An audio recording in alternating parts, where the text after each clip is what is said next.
I think actually it took up less time than we think in the ancient Greeks, because it's just that the writings of the philosophers are what survived. Mm-hmm. But most of the time people were just like farming or, chatting.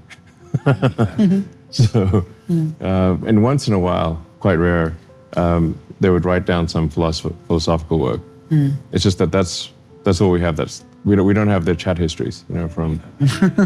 But most of it would have been like chat and farming. Right. Because if you didn't farm, you're like going to starve. In a lot of what you say, I mean, when we read history, like this battle and this battle and this battle, it seems like history must have been non-stop war. But actually, most of the time it was not war; it was farming. That was the main thing, or hunting and gathering, that kind of thing. You love history, no? Yeah. German history, World War II, World War I. Yeah, world history. Yeah. I generally try to listen to read as many history books and listen to as many history podcasts as possible. Anything you'd like to recommend? Well, there's Hardcore History, which is quite good, by Dan Carlin.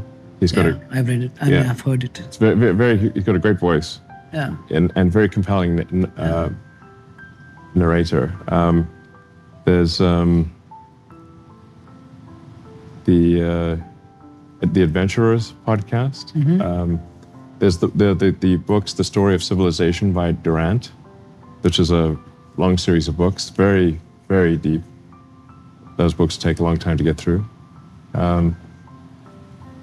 There's a lot out there.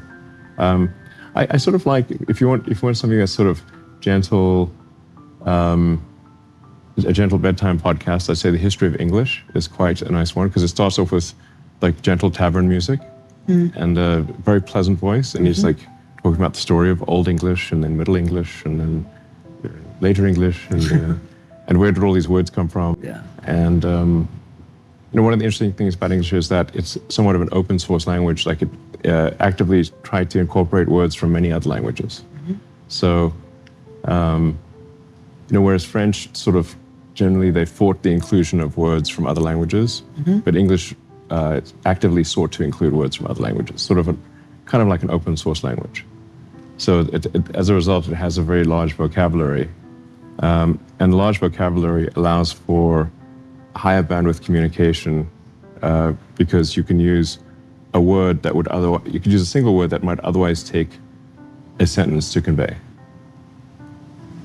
Why has podcasting become so big all of a sudden? I think it's been big for a while. I mean, aren't you a podcaster? What are we on right now? It's kind of new to me. Okay.